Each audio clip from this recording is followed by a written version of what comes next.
Estuve sorda 3 semanas. No es una cifra, es un túnel. Un pasillo de ladrillo húmedo por el que caminas con la mano pegada a la pared. Sin horizonte, sin reloj. Me llamo Leocadia Berral. Tengo 73 años. Nací en Sevilla y hace más de 4 décadas he hecho raíces en Guanajuato. Soy viuda desde hace 10 años. En esta casa antigua del centro histórico Cantera Rosa. Vigas de mezquite. Patio con bugambilias, aprendí a escuchar el mundo por sus ecos. Y de repente, el mundo se apagó. Un resfriado mal cuidado se volvió infección. La infección subió al oído. Y el médico pronunció palabras que yo apenas alcancé a leer en sus labios. Reposo. Inflamación. Veremos. Veremos. Ver. Sí. Oír. No. El primer día intenté engañar al silencio con costumbres. Puse la tetera en la hornilla, esperando ese silbido agudo que me avisaba del hervor. Nada. Miré el vapor elevarse como una bandera blanca y entendí que la paz no es ausencia de ruido. La paz tiene latido. El silencio absoluto. No. Fabián, mi hijo.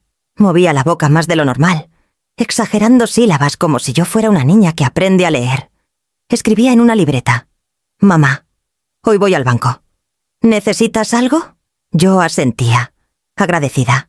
Luego veía cómo clavaba la mirada en la cocina, en la pintura descascarada, en la grieta que corre por la pared como una vena seca. Con el lápiz, añadía, hay que arreglar esto. Esta casa es demasiado para ti. Demasiado. La palabra se me quedó flotando delante como un farol colgado. La dependencia no llega de golpe. Te la pones sin notarlo. Como un chal que al principio abriga y después pesa. Fabián me llevaba sexto a las consultas. Hacía mercado. Pagaba servicios. Me dejaba notas pegadas con cinta en los azulejos. Te calenté sopa. Vuelvo tarde. No te preocupes por el gas. A veces le vibraba el celular. Él se apartaba al patio para hablar. Yo, desde la ventana, adivinaba la conversación por los gestos, hombros tensos. Mandíbula apretada. La urgencia elástica de quien promete más de lo que puede. El nombre Camila aparecía en mensajes, en bolsas de panadería, en recibos arrugados. Yo no escuchaba la risa, pero la veía en el rastro de migas sobre el mantel. Las noches eran un espejo. Me acostaba en la cama ancha que compartí con Ramón. Así se llamaba mi marido y trataba de recordar el sonido de su respiración. Qué ironía cuando se fue. Dormía con tapones por su ronquido. Ahora daría medio corazón por oírlo una vez más. El silencio convierte cada recuerdo en película muda. Veía su mano servirme vino en las cenas de los jueves, o su sombra cruzando el patio con una maceta de albahaca. Y lo único que podía oír era mi propia sangre corriendo. Sorda también de mí. El segundo domingo. Fabián llegó con bolsas de supermercado y una sonrisa demasiado grande. Escribió: hice tus croquetas favoritas. Señaló la sartén. Me indicó que esperara. Quise decirle que prefería el aceite más bajo, que la sal va al final, que esas cosas pequeñas sostienen la memoria de una casa. En lugar de hablar, le toqué el brazo y sonreí. Él me devolvió la sonrisa con prisa, como quien mira el reloj sin querer que lo noten. En la mesa, abrió un folleto de una ferretería. Señaló un anuncio: remodelaciones. Cocinas integrales. Debajo, con su letra. Un día de estos, salí al balcón. Guanajuato es un órgano de tubos. Los callejones soplan viento por las bocas de piedra y cada esquina tiene su música propia. Yo conocía el ritmo de los vendedores de tamales, el pregón del afilador, el rumor de estudiantes cantando a deshora. Ese día, la ciudad se movía sin mí. Vi a la vecina gesticular con una nieta que correteaba. Vi a un mariachi ajustar la corbata frente al espejo de un coche viejo. Y sentí algo difícil de contar el peso de estar, sin estar del todo. La tercera semana trajo la impaciencia. Empecé a ordenar cajones. Encontré cartas antiguas de cuando llegamos de España. Un recorte de periódico con mi foto de maestra novata. Planos de la casa dibujados a mano. Yo había trazado el recorrido de la luz a distintas horas del día para saber en cuál rincón leer mejor. Recordé que, al quedarnos viudos, Ramón y yo éramos viudos del mismo país y de la misma ilusión. Prometimos que esta casa no sería museo ni trinchera, sería abrigo. Abrigo es sonido, también platos. Pasos, puertas que se cierran sin golpe. Una mañana. Fabián me dejó otra nota. «Mamá, te conseguí cita con el doctor para el jueves. 10:30. Subrayó 2 veces. Luego añadió: «No te angusties». Me puse su mano en la mejilla para agradecerle. Él me rodeó los hombros y, mientras me abrazaba, noté cómo sus ojos cruzaban la cocina de nuevo, como midiendo metros. La dependencia no solo pesa, a veces se mide en centímetros. Me duché más despacio. Por si el agua hacía un ruido que yo pudiera imaginar, preparé té midiendo el vapor. No el silbido. Acaricié la madera de la mesa como si pudiera decirme algo. Y entonces, lo supe, el silencio me había hecho más atenta. Sí, pero también más vulnerable. Empecé a escribir en un cuaderno grande, con letra firme. No olvidar, soy Leocadia. Esta es mi casa. Esto pasará el día antes de la consulta. No dormí. A medianoche me asomé al patio y conté los latidos con los dedos sobre el cuello, como si fueran campanadas. Pensé en todo lo que diría si recuperaba el oído, gracias. Perdón, aquí estoy. Pensé en todo lo que callaría. No sé por qué, pero una frase me rozó la nuca, como si el aire la trajera escrita cuando el sonido vuelva. No se lo cuentes a nadie todavía. No entendí de dónde venía aquel presentimiento. Solo sé que, cuando por fin volvió el mundo, lo primero que escuché cambió la casa, mi nombre y mi vida para siempre. Pero eso es otra escena. Esta termina aquí, en el borde frío de la madrugada, sosteniendo la promesa de un jueves. Cuando el doctor dijo funcionó, apenas lo creí. Su boca se movía como en los sueños, nítida pero flotante, y por un instante pensé que seguía sorda, que todo era parte de una ilusión amable del cerebro para consolarme. Pero luego, el sonido vino, no con estruendo ni aplauso, sino como una grieta suave en la niebla, un pitido leve. Luego el roce de la bata del doctor al moverse, el clic metálico de un portapapeles. Y finalmente, su voz, nítida como un vaso limpio. Señora Berral, me escucha, parpadeé. Era como volver a nacer, pero con la memoria intacta. No contesté de inmediato. Tenía miedo de hablar y romper el encanto. Me limité a asentir con la cabeza y a tocarme la oreja, como si quisiera comprobar que seguía allí. La inflamación desapareció por completo. Continuó el doctor Chávez, con ese tono profesional que busca no emocionarse más de la cuenta. Su audición está de regreso, en ambos oídos, y responde a todas las frecuencias. Todo ha vuelto, susurré. Me escuché a mí misma y se me hizo un nudo en la garganta. La voz que salía de mí era antigua y recién nacidas a la vez. Era la voz que había usado para leer cuentos en la escuela, para cantarle a Fabián de bebé, para discutir con Ramón cuando se negaba a pedir ayuda con el gas. Una voz que me había acompañado toda la vida y que ahora sentía como si la estuviera conociendo por primera vez. La enfermera Patricia Metti me entregó una carpeta con los estudios, citas futuras, recomendaciones. Yo apenas podía prestar atención. Los sonidos alrededor eran una sinfonía. La máquina de presión arterial, el taconeo de otra paciente, la risa de una recepcionista desde el fondo. Quise atraparlo todo. grabarlo en la memoria como quien ha estado demasiado tiempo lejos del mar y, al volver, no se cansa de escuchar las olas. Cuando me entregaron el alta, firmé con manos temblorosas. El trazo de la pluma sobre el papel me pareció un sonido hermoso, íntimo, olvidado. Salí de la clínica caminando más lento de lo normal. No por debilidad, sino para saborear cada paso, el crujido del pavimento bajo mis zapatos, el murmullo de las hojas al viento, el chirrido de una bicicleta que pasó a mi lado. Todo era vida. Todo era mío otra vez. Mi coche seguía en el mismo lugar donde Fabián lo había dejado la primera semana. Subí con cuidado, como si fuese de cristal. Al encender el motor, una canción vieja salió de la radio bolero. Probablemente, aunque no la reconocí del todo, y me reí en voz baja. Por un momento, fui la mujer de antes, la que conducía sola al mercado, la que hablaba con los fruteros, la que escuchaba la vida desde todos sus rincones. En el camino de regreso, pensé en cómo contarle a Fabián. Me imaginé entrando a la casa, llamándolo desde la entrada.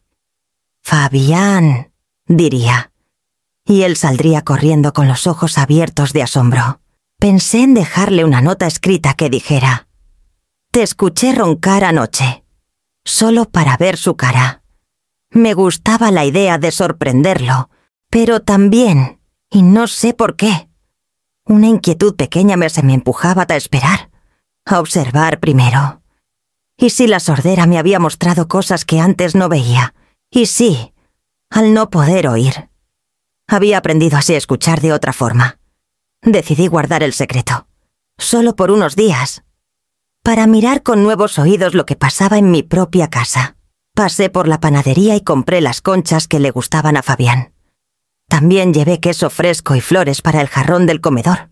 Quería que todo estuviera normal, que no sospechara nada, que me hablara como si aún no pudiera oír, que bajara la guardia. Al llegar, metí la llave despacio. Empujé la puerta con cuidado. Desde el pasillo se escuchaban voces. Fabián y Camila estaban en la cocina. No quise interrumpir. Pensé en sorprenderlos desde atrás, con un buenos días claro y firme. Pero algo, tal vez el tono seco. Quizá la pausa entre frases me detuvo. Me acerqué un poco más, sin hacer ruido.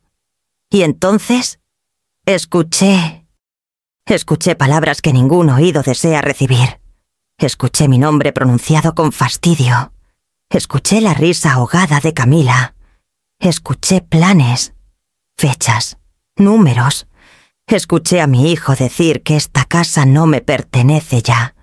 Me quedé congelada en el umbral, el pan aplastado entre los dedos, el corazón latiendo como un tambor desbocado. En lugar de abrir la boca, retrocedí un paso. Lo que escuché al llegar a casa me heló la sangre. Y supe, en ese instante, que aquel milagro no había llegado para reconectarme con el mundo. Había llegado para salvarme de quienes pensaban que ya no podía oír nada. Nunca imaginé que la primera palabra que escucharía con nitidez en mi casa, después de 3 semanas de silencio absoluto, sería estorbo. Estaba en la entrada, con las conchas en una bolsa de papel, las flores en la otra, y el corazón aún inflado de esperanza por todo lo que había recuperado la música del viento. Mi propia voz, el mundo, pero bastó quedarme inmóvil, apenas medio paso dentro del pasillo, para que aquella palabra me cortara por dentro como una astilla seca. «Ese estorbo viejo no vas a durar mucho más», dijo Camila con una risa seca, apenas disfrazada. Su voz venía desde la cocina, nítida, como si mi casa me la estuviera entregando en bandeja. Me pegué a la pared, aún con las llaves colgando de los dedos, sin atreverme a respirar. «No hables así», Camila, dijo Fabián, pero su tono no era de reproche. Era más bien administrativo, como quien organiza papeles que no le gustan, pero sabe que hay que ordenar. «Tú lo piensas igual, solo que no lo dices». Camila tenía una voz de esas que saben medir veneno en gotas. Nunca me cayó mal del todo, pero tampoco me convencía. Demasiado simpática, demasiado sonriente. Llegó a la vida de Fabián después de su divorcio, con promesas de estabilidad, ideas de emprendimiento y frases como «Quiero cuidar lo que tú cuidas». Yo no dije nada entonces. Me limité a observar. «¿Sabes cuánto vale esta casa?». Fabián, continuó ella. Hice una tasación en línea. 7.800.000 pesos. Así como está. Sin remodelar. Mi estómago se encogió. No por el número, sino por la certeza con la que lo dijo. Como si hablara de un terreno cualquiera. No de la casa donde nació mi hijo. No del lugar donde Ramón y yo construimos cada rincón con nuestras propias manos. La casa que huele a la pétola albahaca, a madera vieja, a memorias vivas. Y con eso que preguntó Fabián. Con eso podríamos empezar de cero. Tú y yo, sin cargar con... Ya sabes. Mi madre. Se hizo un silencio breve, tenso, en mi mente. Se expandió como un eco. Tarde o temprano habrá que tomar una decisión. Tú lo dijiste. No puedes seguir sola aquí. No, oye, no se entera. Apenas camina bien, sí, pero no es tan simple. Sí lo es, interrumpió Camila. Escucha, hablé con el doctor Torres. ¿Te acuerdas? El que te ayudó con lo de la licencia. Ahí sentí que las piernas me temblaban. Me apoyé disimuladamente en la pared, con el brazo estirado, como si fuera parte de ella. ¿Qué tiene que ver Torres con esto?, preguntó Fabián, en voz más baja. ¿Que puede firmar un diagnóstico? Algo discreto, nada escandaloso. Solo un par de informes clínicos que digan que tu mamá está empezando a mostrar signos de deterioro cognitivo, pérdida de memoria, confusión, ya sabes, lo típico. Fabián no respondió de inmediato. Se oía el sonido de una cuchara contra un plato, una jarra llenándose. Y luego, su voz, como quien cede ante una ola que ya sabe que lo arrastrará. ¿Y eso para qué? Para ingresarla en una residencia. No cualquier asilo, un sitio tranquilo, afuera del centro, lejos. ¿Y si se niega? ¿Cómo vas a negarse si no se entera de nada? ¿O acaso crees que puede escuchar esto? Se rieron los dos. Yo, mientras tanto, me obligaba a Tura a no mover un solo músculo de la cara. Respiraba lento. Fingía estar abriendo la puerta con torpeza. Dejé caer las llaves al suelo para hacer ruido, como si apenas llegara. Me incorporé despacio, fingiendo sorpresa al ver las bolsas de conchas aplastadas entre mis brazos. Mamá salió Fabián al pasillo. «¿Ya regresaste? ¿Todo bien?», asentí con una sonrisa tonta, de esas que una maestra jubilada nunca debería necesitar usar. «Camila está», pregunté con la voz arrastrada, sin mirar directamente a nadie. «Sí, en la cocina. Te guardamos café». Camila apareció detrás de él, con su rostro cuidadosamente arreglado para la ocasión. «¿Cómo te fue con el doctor?», preguntó, fingiendo interés. «Todo igual», respondí, encogiéndome de hombros. Dijo que paciencia. Me miraron los dos como si fuera una figurita de porcelana útil, frágil, casi muda. «¿Quieres que te ayudemos con eso?», preguntó Fabián, señalando las flores. «No, hijo, estoy bien. Voy a sentarme un rato». Me dirigí al sillón del salón. Desde ahí, pude ver cómo Camila recogía la taza de café sin tocarla realmente, y cómo Fabián la seguía con la mirada, un poco más serio. No hablaban, pero sus cuerpos decían más que suficiente. Apreté las flores entre los dedos. No para olerlas, sino para sentir que todavía había algo en esta casa que yo había elegido traer. Algo que no estaba podrido. Algo que aún me pertenecía, y entonces lo supe. Si quería conservar mi casa, mi vida y mi dignidad, iba a tener que fingir.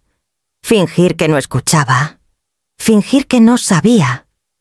Fingir que el cuchillo no había entrado tan hondo. La primera puñalada no siempre duele. A veces solo deja una línea caliente. El verdadero dolor viene después, desde aquel día en que escuché su plan. Mi papel cambió. Ya no era Leocadia, la mujer que había criado a su hijo entre libros de historia y tardes de aguacero con chocolate. Ahora era la señora sorda, vulnerable, un poco oída, cansada, y cada gesto debía parecer natural. Escondí mi cuaderno viejo, el que usaba para listas del mercado, y compré uno nuevo, más llamativo, con una portada de flores coloridas.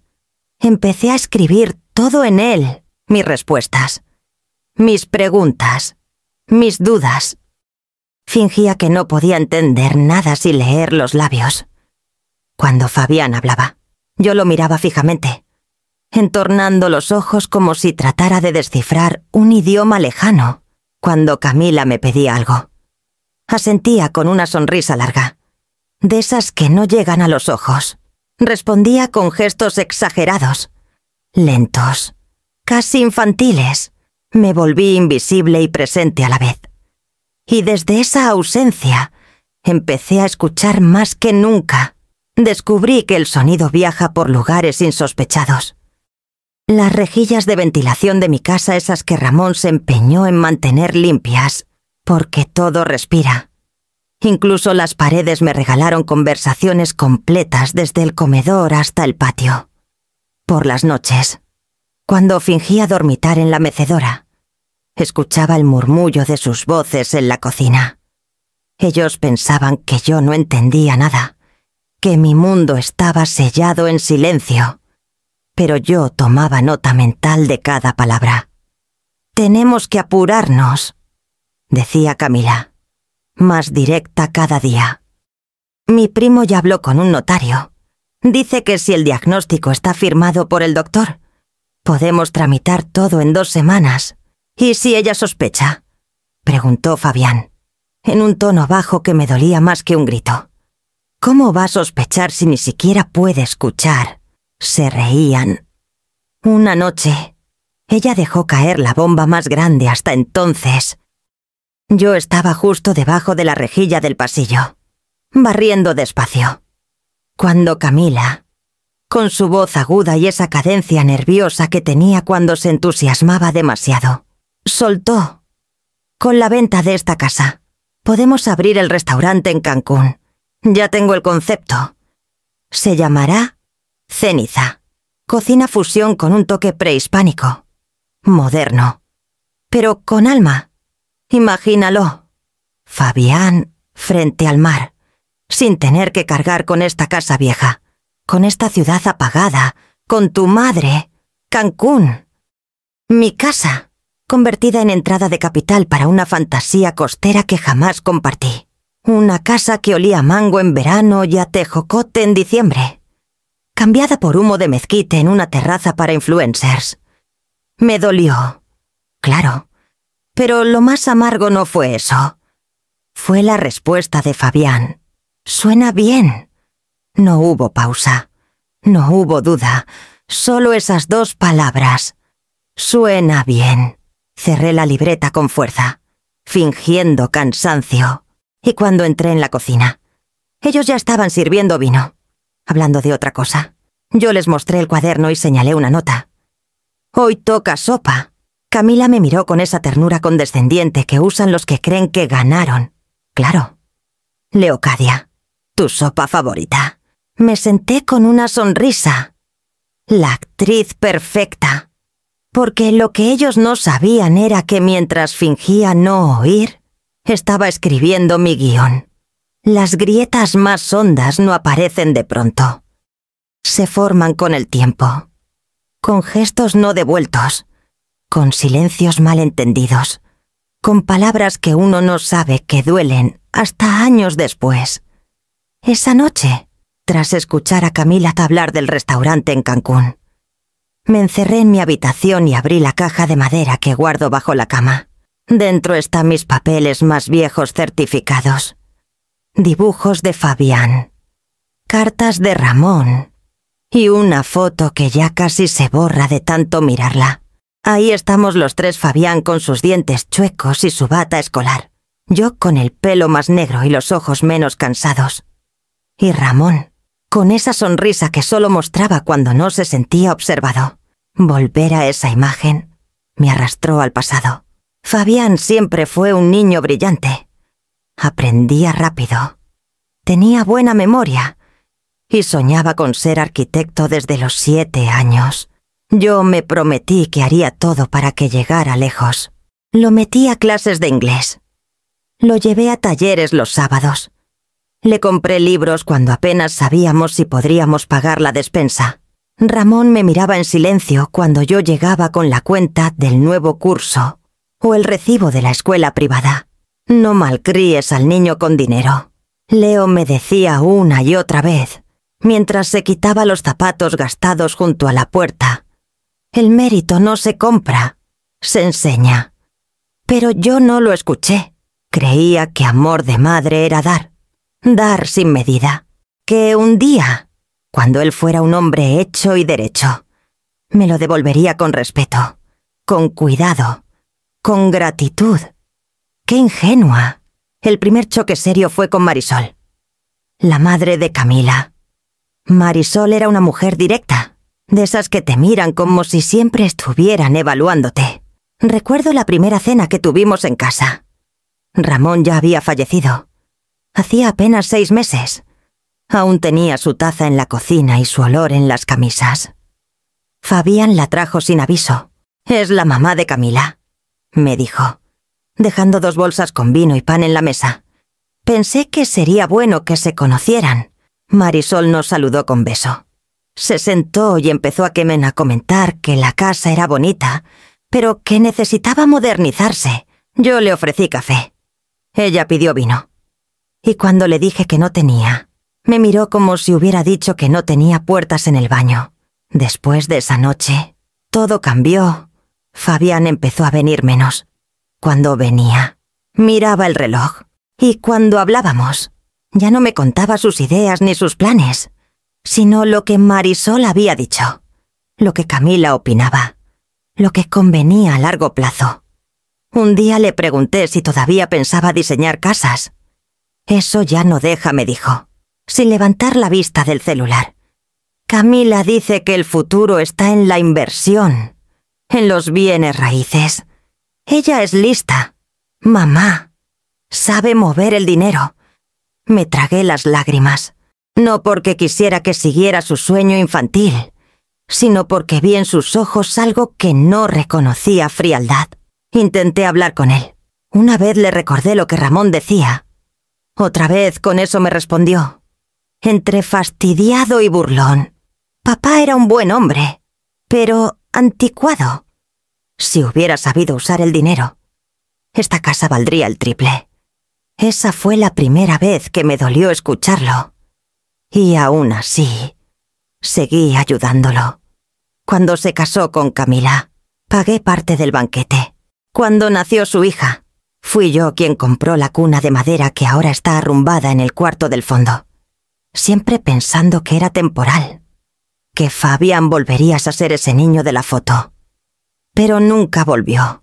Hoy, sentada en esta misma casa, la que tanto me costó defender, empiezo atenta a entender que hay heridas que uno se inflige sola, por querer dar sin medida, por no poner límites a tiempo. Afuera, en la cocina, Camila canta y Fabián ríe. Yo cierro la caja, acaricio la foto y susurro para mí misma: no malcríes al niño con dinero. Ramón tenía razón, solo que me di cuenta muy tarde. Esa mañana, el sol entraba a través de las cortinas con una tibieza engañosa. En el aire flotaba un olor a pan tostado y a café recién hecho. Desde mi habitación, fingía seguir en la sordera mientras escuchaba los pasos apresurados de Camila por la cocina. Luego, el ruido seco de la puerta del estudio. Allí es donde suele hacer sus llamadas privadas, creyendo que nadie puede oírla desde el pasillo. Pero la rejilla de ventilación, esa que conecta con el antiguo closet empotrado de mi cuarto, Tiene la acústica perfecta para revelar secretos. Me acerqué, libreta en mano, como quien va sin a escribir una lista de mercado. Apoyé la oreja con disimulo y esperé. Mamá, ya estás sola. Fabián se fue al banco. Podemos hablar. Mi cuerpo se tensó al escuchar ese mamá. Era Marisol. Sin duda. Fría, eficiente.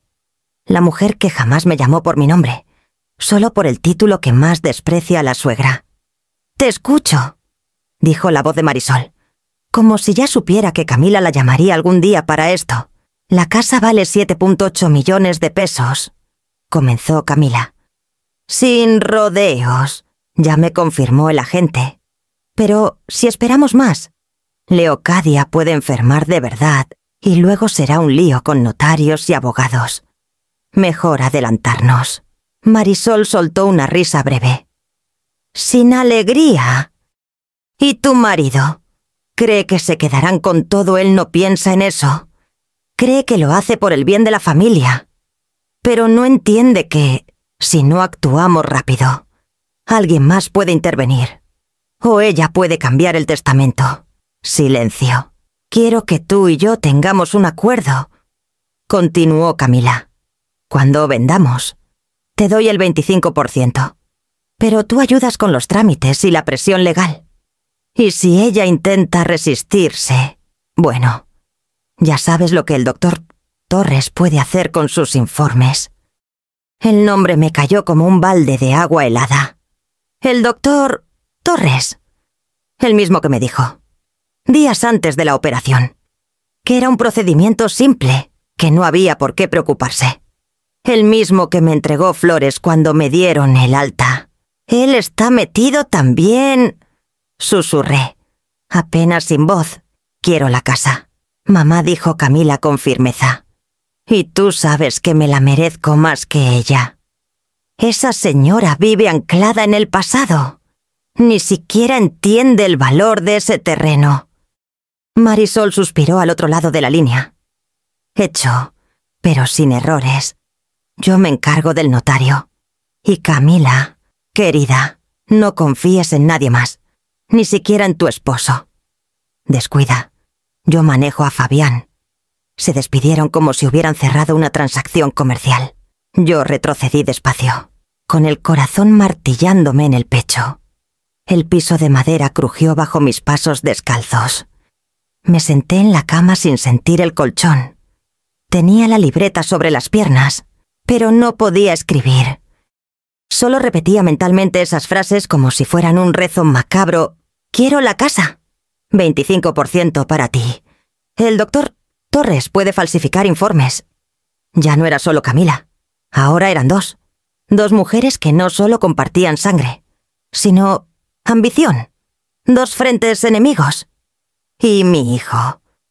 Mi hijo no era más que una pieza que Camila maneja. En ese instante nació en mí algo nuevo. Algo que no sentía desde la muerte de Ramón. No era tristeza, ni miedo. Era una especie de corriente eléctrica, de fuerza silente que se acumula antes de un trueno. Yo había sido muchas cosas en esta vida: esposa leal, madre sacrificada, viuda digna, suegra discreta, pero nunca había sido enemiga. Nunca había planeado una venganza. Hasta hoy. Cerré la libreta y la guardé debajo del colchón. Me paré. Miré por la ventana y vi a Camila en el jardín, tomando una llamada con aire de ejecutiva de revista.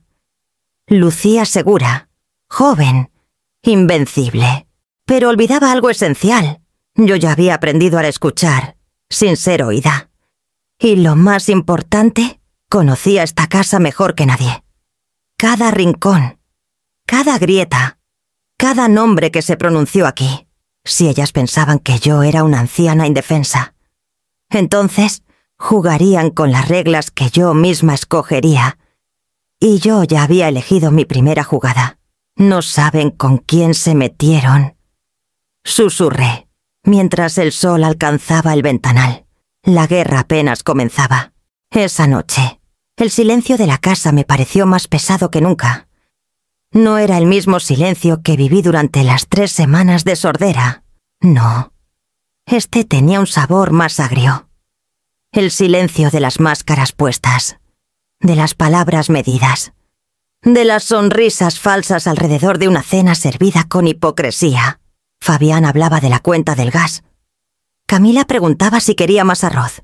Yo asentía, fingiendo no oír, pero por dentro. Ya no estaba ahí, por dentro. Tejía mi estrategia. Cuando se retiraron a dormir, esperé unos minutos más. El reloj de pared marcaba las 11:32 cuando entré en mi estudio. Cerré la puerta con llave y abrí el viejo cuaderno de tapas de cuero, donde guardaba los contactos importantes.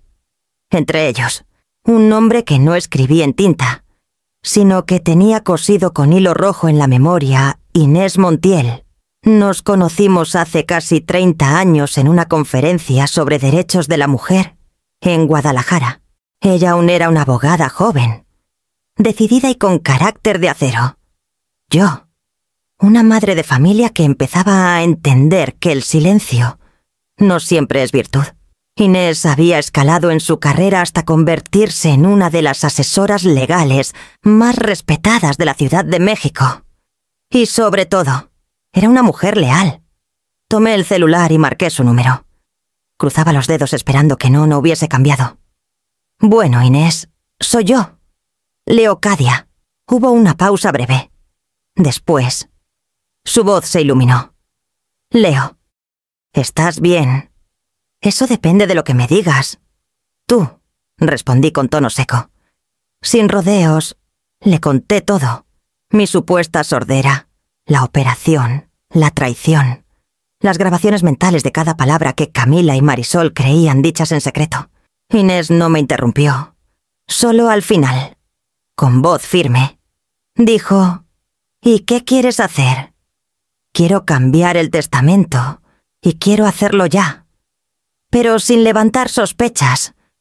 ¿A nombre de quién? A nombre de Elena.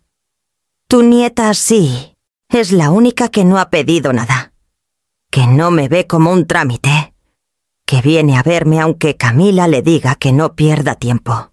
Inés suspiró al otro lado del teléfono. Sabía que yo no hablaba por impulso. ¿Y Fabián quiero dejarle 10,000 pesos? Y escribir, por razones que él entenderá. Hubo un silencio breve. Eso es un misil emocional, Leo.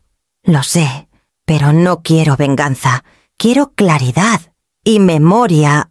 Si algún día se pregunta por qué, que repase cada decisión que tomó. Inés tardó solo unos segundos en responder. Mañana por la mañana te envío los borradores. El notario puede viajar a Guanajuato el viernes, pero necesito una condición. ¿Cuál? Que no firmes con rabia, que lo hagas con la calma de quien ya ganó. Cerré los ojos. Sonreí. Entonces prepáralo. Inés, porque esta vez yo escribo el final. Colgué y guardé el celular dentro de una caja de galletas vacía en el fondo del armario. El corazón aún me latía con fuerza. Pero ya no por miedo. Era otra cosa. Era esa extraña paz que llega cuando uno deja de esperar justicia y empieza a construirla con sus propias manos. Esa noche dormí por primera vez, sin sobresaltos. Porque, aunque ellos no lo sabían, yo ya no era una mujer sorda. Y lo que había escuchado me había devuelto la voz. No necesitaba gritar, ni vengarme con fuego. Para hacer caer una torre basta con remover una sola piedra en la base. Si sabes cuál. A la mañana siguiente, me levanté antes que Fabián y Camila. El cielo aún no se teñía de naranja. Y la ciudad seguía envuelta en ese silencio espeso que solo conocen las casas antiguas. Me serví una taza de café con canela. Tomé un pan dulce y me senté frente al baúl donde guardábamos las maletas de viaje. 2. Una mediana azul oscuro de ruedas desgastadas, la de Fabián. Y otra gris metálica más nueva, con etiqueta de Cancún pegada aún en el asa, la de Camila. Las coloqué sobre la cama de huéspedes. Respiré hondo. y empecé a preparar mi escena. Primero, elegí con cuidado qué empacar. Nada muy evidente. Unas camisas que Fabián solía llevar a congresos, la crema de afeitar que tanto cuidaba y una libreta vieja donde él escribía ideas para su plan de expansión.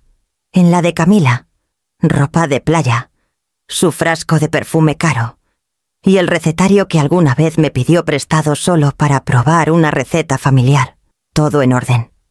Todo con la apariencia de una mudanza parcial, como si alguien hubiese empezado a preparar un viaje o una salida.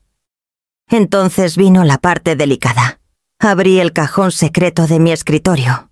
Saqué un sobre manila marcado con la letra C.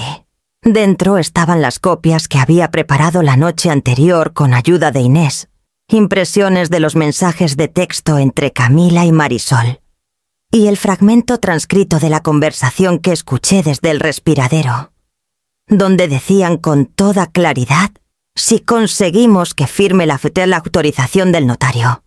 Vendemos la casa esta misma semana.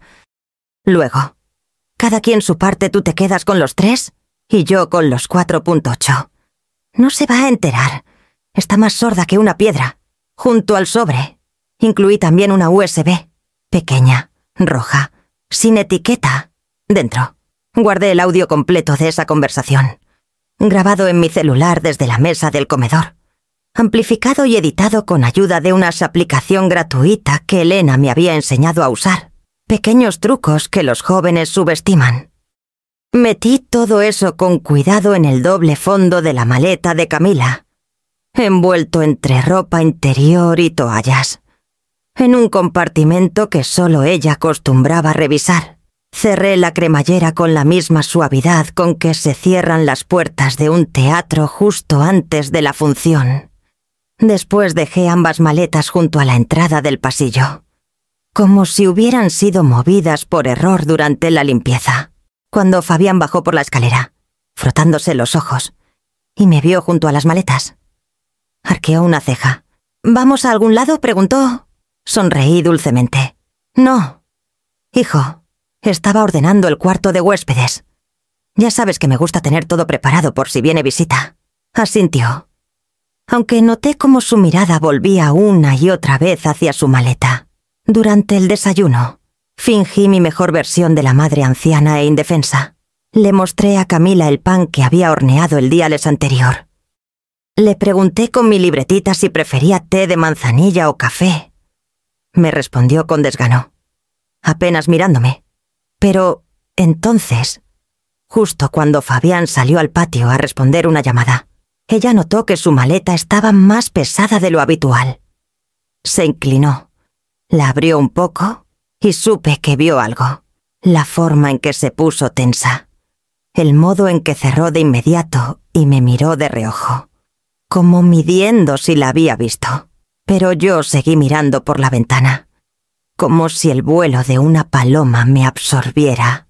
Esa noche, escuché susurros detrás de la puerta de su cuarto. Murmullos rápidos, secos.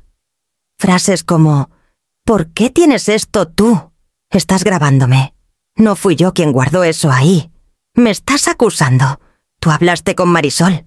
Y supe que la semilla de la duda ya había germinado. No hacía falta levantar la voz. Solo bastaba con que dejaran de confiar el uno en el otro. Porque cuando la lealtad se resquebraja, el resto se cae solo. Y yo estaba lista para recoger los pedazos. El sol entraba por las ventanas del comedor con una calidez engañosa.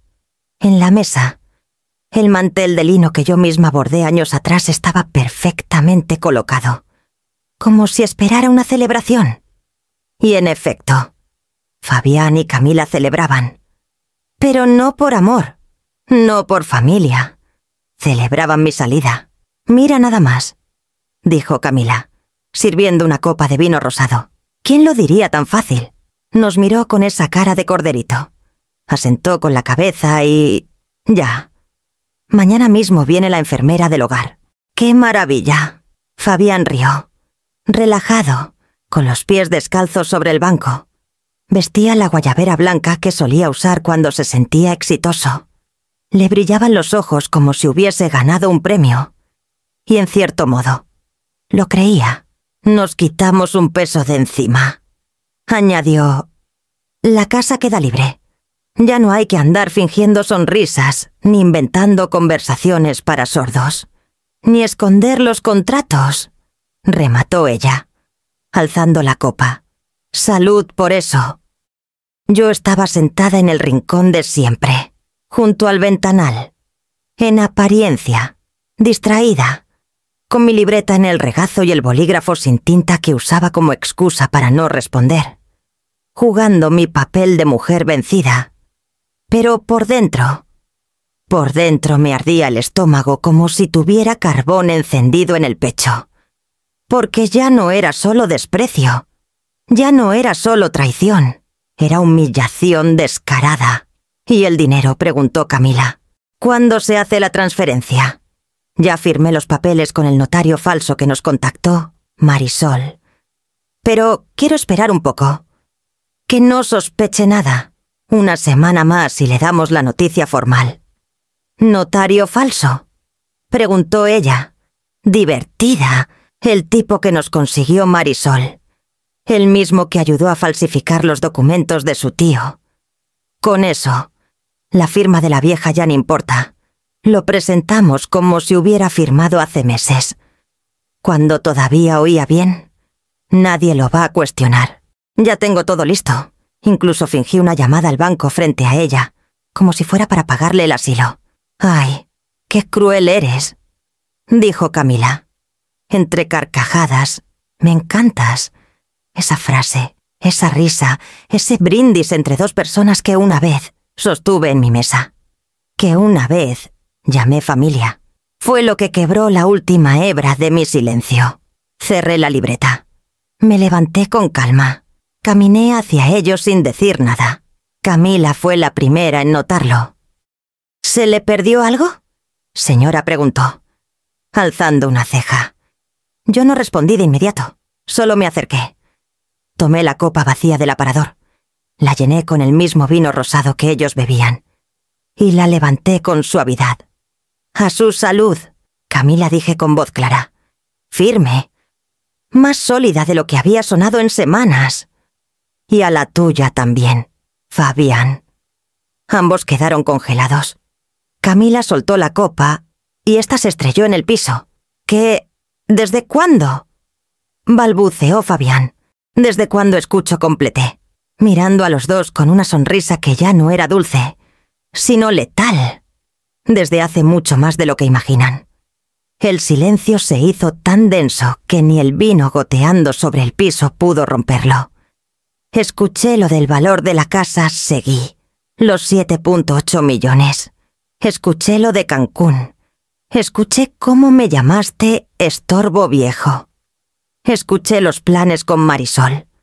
Las llamadas con el notario trucho. Y la manera en que fingiste ser hijo. Me acerqué un paso más.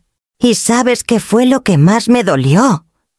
Fabián, no fue la codicia. No fue la traición. Fue recordar cómo te limpiaba las rodillas cuando te caías en la escuela. Cómo te ponía naranjas en la mochila para que no te sintieras menos que los otros. Cómo vendí mi anillo de bodas para pagar tu último semestre en la Ibero. Todo eso. Para esto. Fabián no decía nada. Ni siquiera parpadeaba. Ustedes creen que hoy ganaron. Pero hoy se acabó el teatro. Me giré lentamente y me dirigí a mi habitación. Cerré la puerta sin apuro. No tenía que gritar. Ya sabían que yo sabía. Y eso, en esta guerra, era el primer verdadero disparo. La mañana siguiente amaneció con un silencio que ya no me pertenecía. No era mío, porque ya no era sorda. Y porque esta vez, ese silencio era de ellos. Un silencio nervioso, tenso, lleno de cuchillos suspendidos en el aire. Me levanté temprano. Preparé café con calma y lo serví en la vajilla de porcelana que solo usaba en cumpleaños o funerales. Dejé 3 tazas en la mesa, una frente a cada silla. El aroma llenó la cocina como si nada hubiera pasado. Pero todo había cambiado. Camila bajó primero. El cabello recogido a medias, la cara lavada pero no tranquila. Se detuvo al verme, como si aún intentara convencerse de que lo de anoche había sido un mal sueño. Fabián apareció minutos después, con esa rigidez en los hombros que tenía desde niño cada vez que se sentía acorralado. «Siéntense», les dije, sin tono agresivo, pero con una firmeza que les impidió rehusarse. Camila se acomodó sin mirarme. Fabián fingió revisar el celular. «Supongo que tienen preguntas». Empecé. «Yo también tengo algunas, pero antes voy a recordarles algo. Palabra por palabra».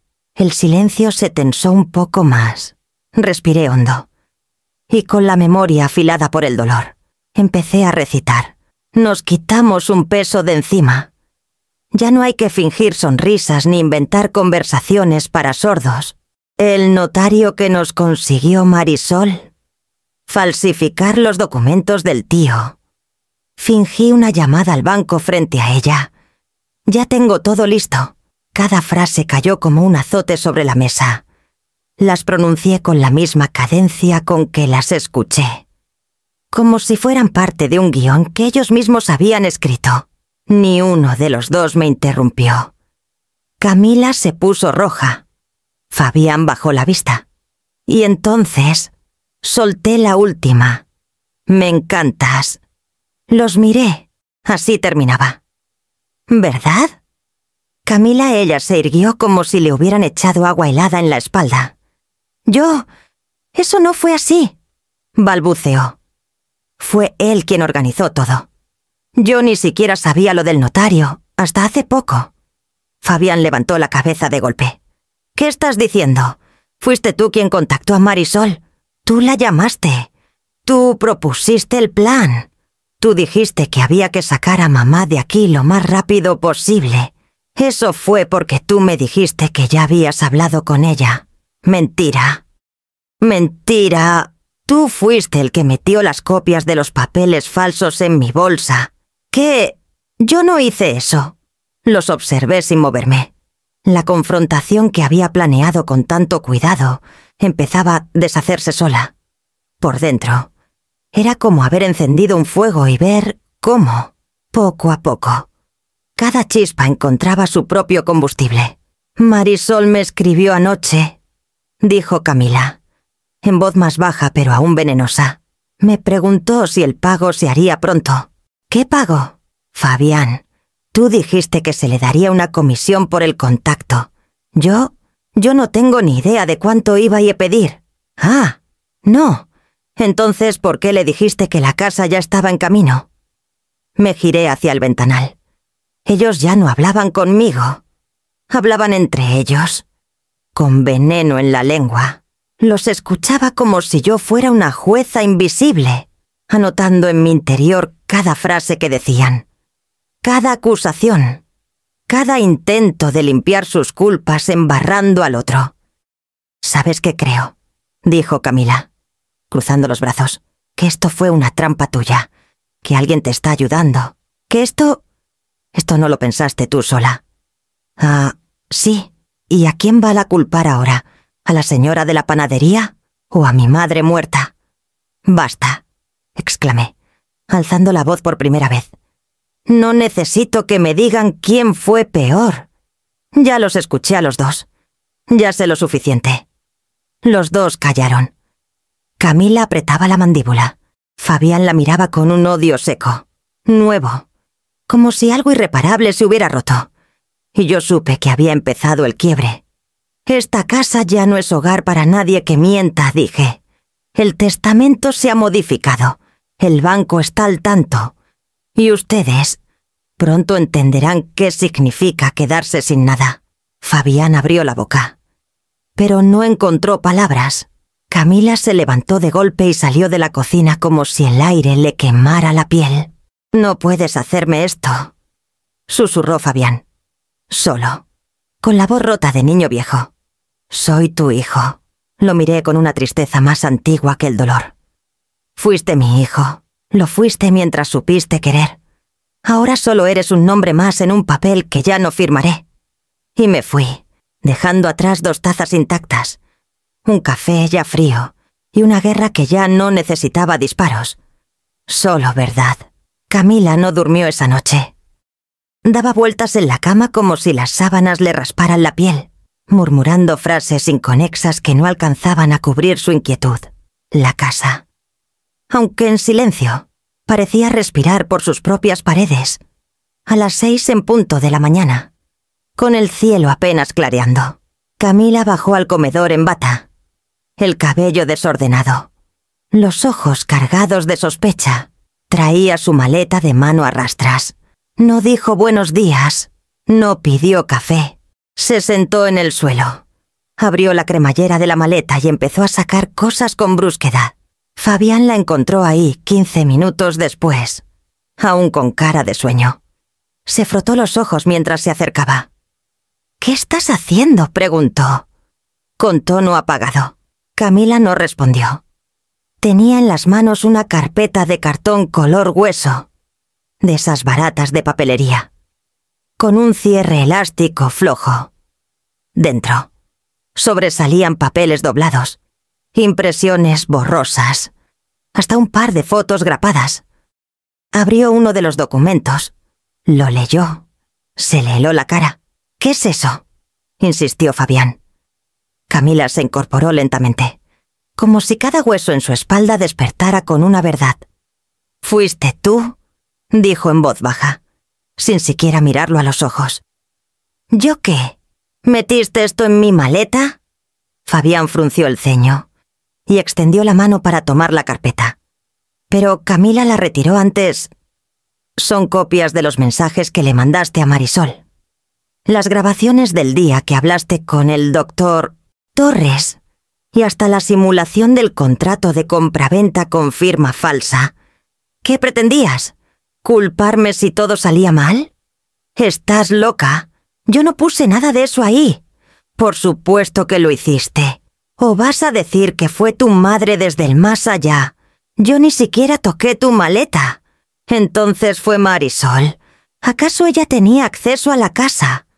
La tensión era como un vidrio a punto de romperse, y se rompió. «Claro, ahora resulta que todo fue mi culpa», gritó Fabián. «Tú fuiste quien propuso sacar a Leocadia con engaños. ¿Quién llamó al notario? ¿Quién dijo que querías el dinero en efectivo para invertir en Cancún? Yo solo te seguí porque confiaba en ti.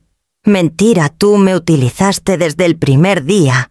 Sabías que necesitabas a alguien con más agallas para hacer el trabajo sucio. Trabajo sucio. Esto era por nuestro futuro. Nuestro futuro.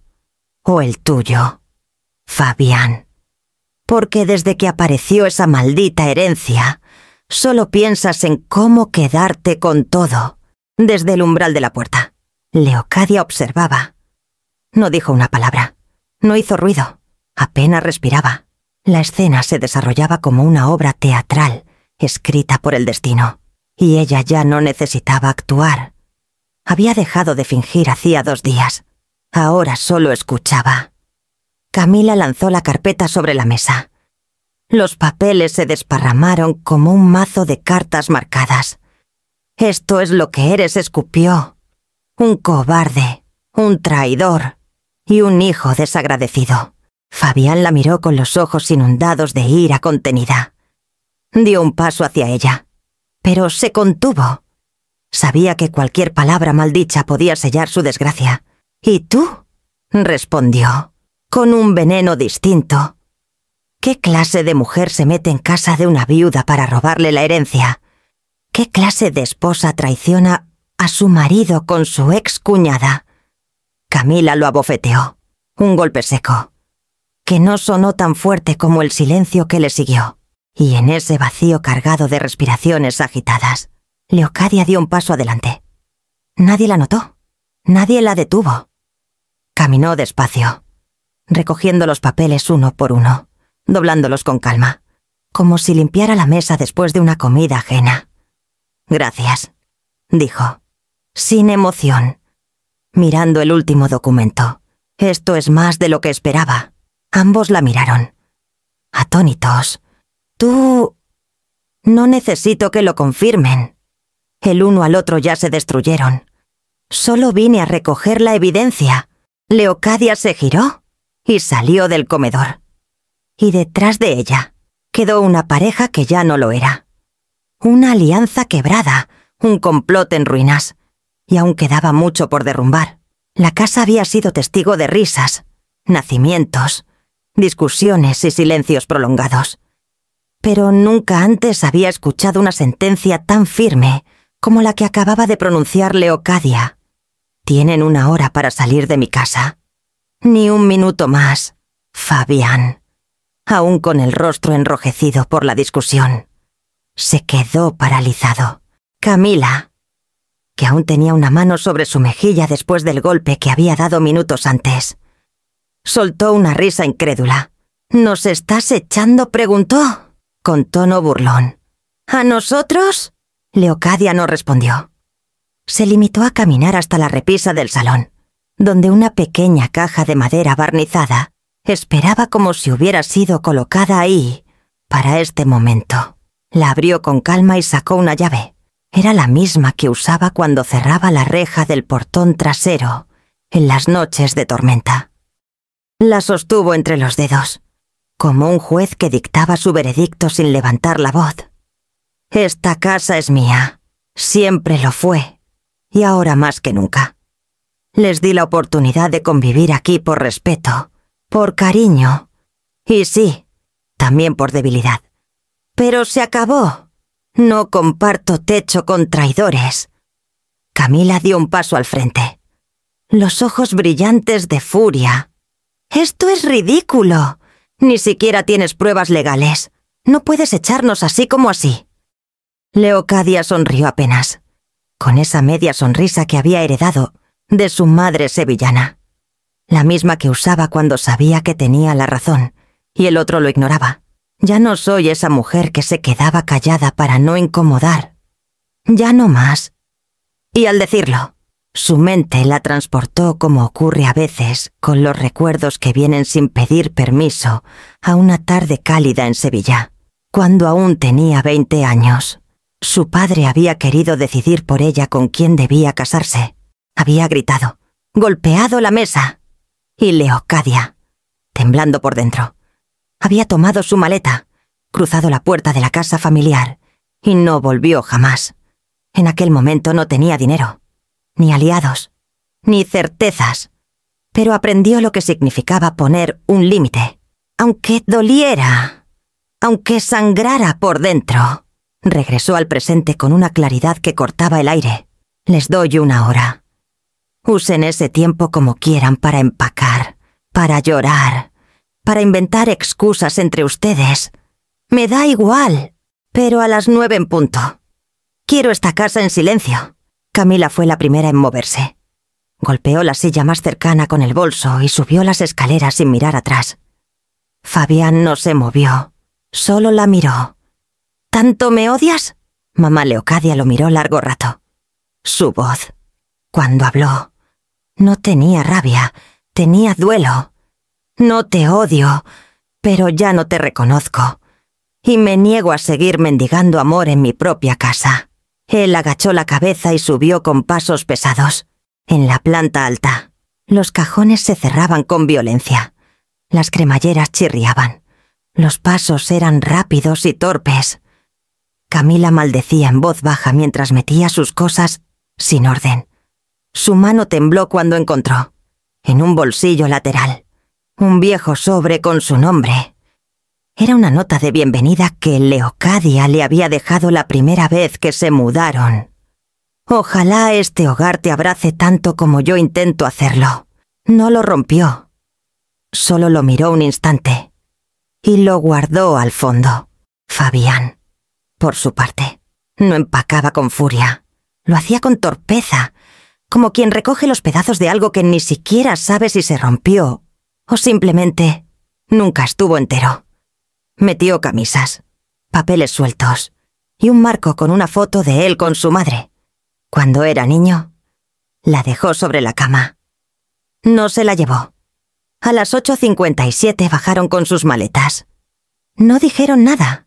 Camila no volvió la vista atrás. Fabián sí.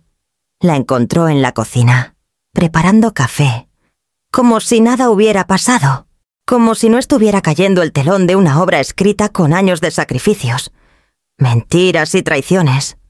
De verdad no hay vuelta atrás, murmuró él. Leocadia no lo miró. Sirvió el café con manos serenas. Luego, alzando apenas la voz, respondió solo cuando uno toca fondo, se da cuenta de que no era tierra firme, sino lodo. El portón se cerró con un sonido metálico y rotundo. Y en el silencio que le siguió, la casa respiró hondo por primera vez en mucho tiempo. El sol caía oblicuo sobre la fachada cuando Camila arrastró su maleta hasta la puerta principal. No era una salida discreta ni silenciosa. Cada rueda de plástico golpeando el borde de los escalones parecía querer anunciar su rabia al vecindario entero. Leocadia, de pie en el zaguán, observaba sin pestañear.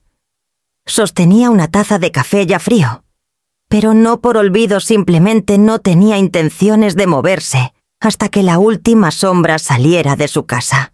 Fabián bajó unos minutos después, más lento, con la camisa arrugada y la mochila colgando de un solo hombro. En el aire flotaba una mezcla tensa de incomodidad y desafío. Camila, con los labios apretados, rompió el silencio.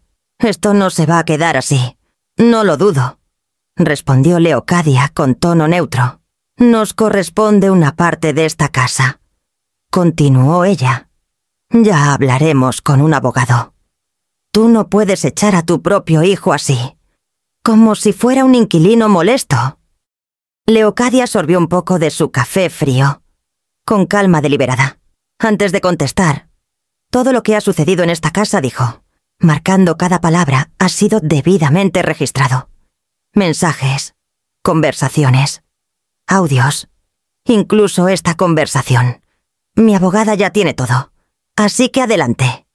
Camila, habla con quien gustes». Mentía. Por supuesto. No había enviado nada todavía. Inés estaba al tanto de la situación. Sí, pero aún no tenía en sus manos documentos ni grabaciones. Aún así, el efecto fue inmediato. Camila palideció apenas, y Fabián bajó la mirada. «Tú antes no eras así», murmuró él. «Antes no manipulabas, antes no mentías». «¿Estás seguro de que era yo quien mentía?», replicó ella con dulzura helada.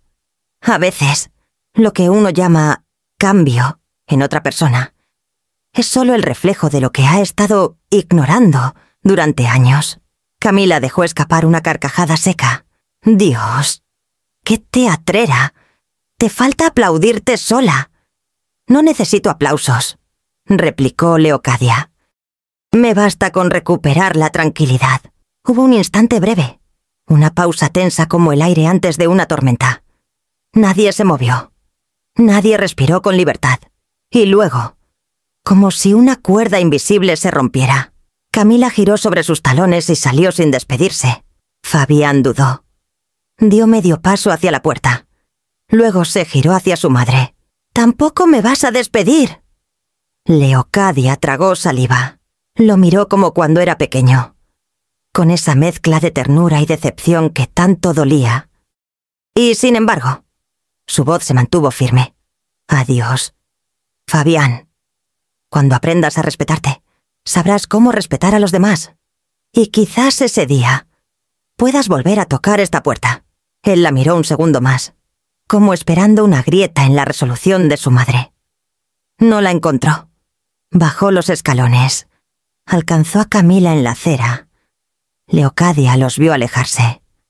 No hubo gritos, ni llantos, solo pasos que se alejaban sobre el empedrado. Y un portón que aún permanecía abierto. Cerró la puerta con suavidad. Pero el clic seco del cerrojo fue más sonoro que cualquier discusión.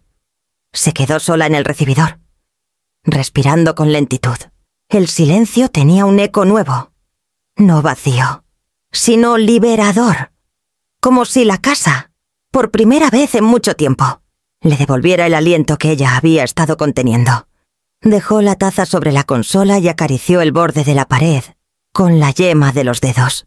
Era la misma casa donde crió a su hijo, donde compartió noches de insomnio, donde lloró a su esposo, y ahora, donde habían aprendido a decir basta. Caminó hacia el comedor. El mantel aún tenía una arruga, memoria de una cena amarga. La alisó con la palma. Encendió la radio en volumen bajo.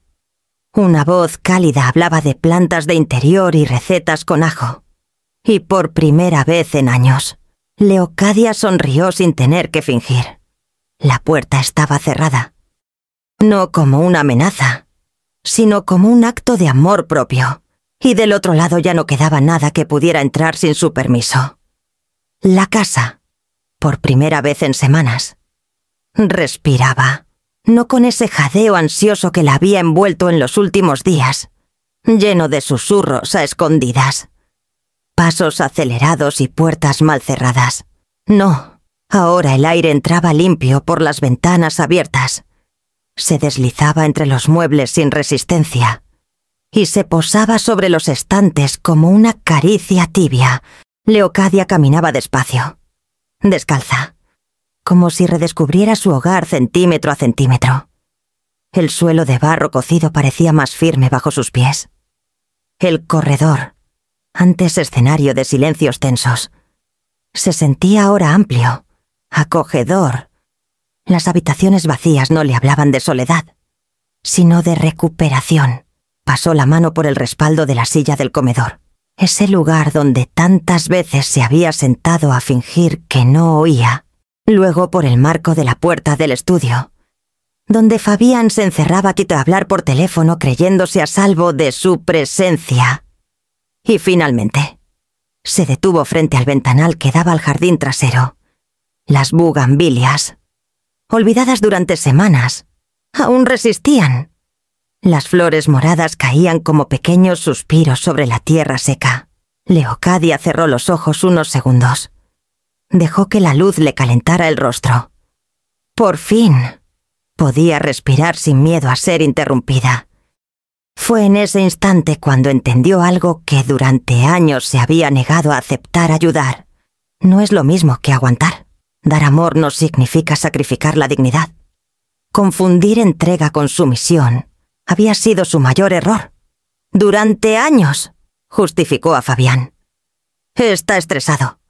Es la presión del trabajo. Camila lo pone así. Se repetía frases que otras madres también se decían para no ver lo que dolía que el amor.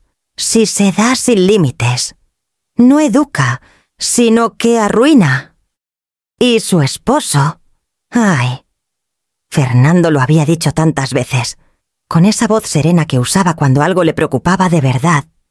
No lo malcríes con dinero, Leocadia. Dale lo justo, pero no le quites el impulso de valerse por sí mismo. Ella no escuchó, o no quiso. Hasta ahora, volvió a entrar en la cocina, donde la tetera aún conservaba el calor de la infusión que se había preparado al amanecer. Sirvió el té en su taza favorita, esa con el borde astillado que Elena le había traído de Oaxaca hacía años. Se sentó frente a la ventana y, mientras el vapor subía en espirales, tomó una decisión. Se levantó, caminó hasta el teléfono fijo que casi nadie usaba ya y marcó con dedos seguros. El tono tardó un poco, pero, al fin, una voz joven y dulce respondió al otro lado. «Abuela, hola. Mi niña, ¿estás bien?», preguntó Elena. Y su tono traía una preocupación sincera que le apretó el pecho a Leocadia. «Estoy mejor que en mucho tiempo», respondió ella con una sonrisa que se notaba en la voz. «Y quería preguntarte algo. Dime, ¿qué tal si vienes unos días a México? La casa está vacía, el clima está perfecto, y me encantaría que la llenaras con tus ideas, con tus libros y con tu risa». Hubo un silencio. Luego, una exhalación emocionada. «De verdad, te prometo que nadie va a gritar ni a mandar sobre ti. Solo tú. Yo, y tal vez un poco de pintura nueva para las paredes. Voy preparando la maleta». Rió Elena. Leocadia colgó con el corazón ligero. El mismo espacio que días atrás parecía un campo de batalla ahora se transformaba. En su mente, en un lienzo limpio, y estaba lista para volver a pintar su vida con colores propios.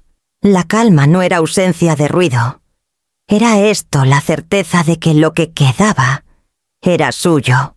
Por fin, el taxi se detuvo frente al portón de hierro a las 10:17 de la mañana.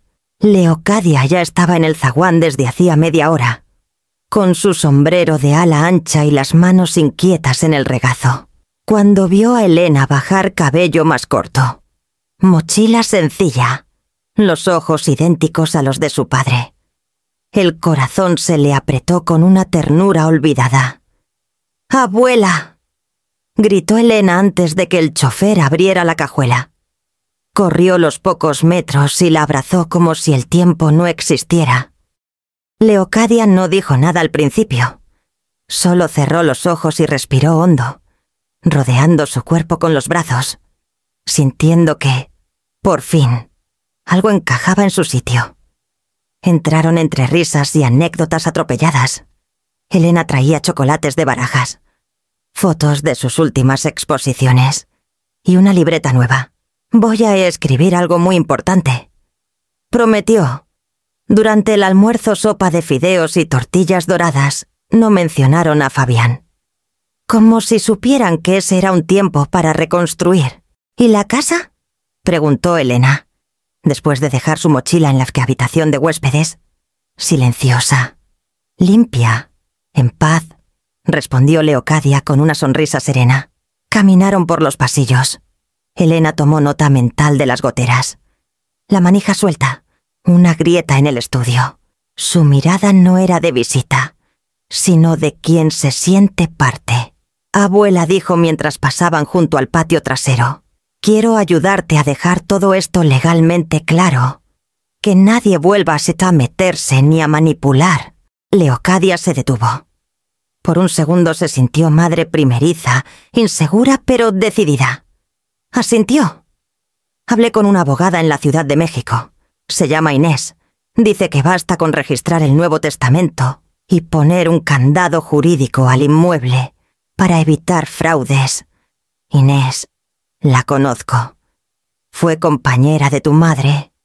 Discreta, firme. Entonces, ¿te parece bien perfecto?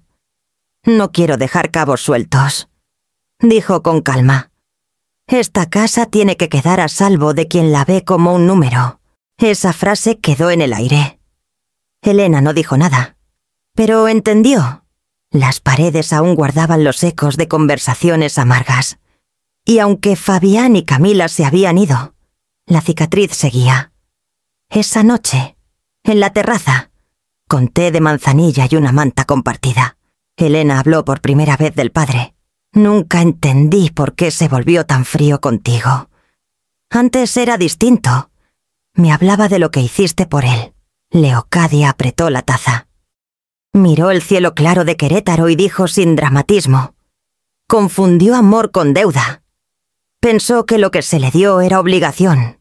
Y cuando alguien cree que uno le debe, termina exigiendo en lugar de agradecer. Elena asintió. Ella estaba ahí no por herencia ni interés, sino por afecto genuino, por admiración, por memoria. «Te prometo algo», dijo, tomando la mano de su abuela. «Esta casa será un refugio, no un campo de batalla». Leocadia sonrió. Por primera vez en mucho tiempo, sintió que el futuro no era amenaza, sino posibilidad luminosa. «Ya lo es, Elena, ya lo es. Nunca imaginé que, al recuperar el oído, lo más valioso no serían los sonidos, sino el derecho a decidir por mí misma. Ahora, cada mañana, el murmullo de Guanajuato me despierta el timbre de un panadero. Risas lejanas, tacones sobre la piedra. Todo suena distinto, no por el volumen, sino porque vuelve a ser mío. Yo estoy en control. Yo escucho. Yo elijo».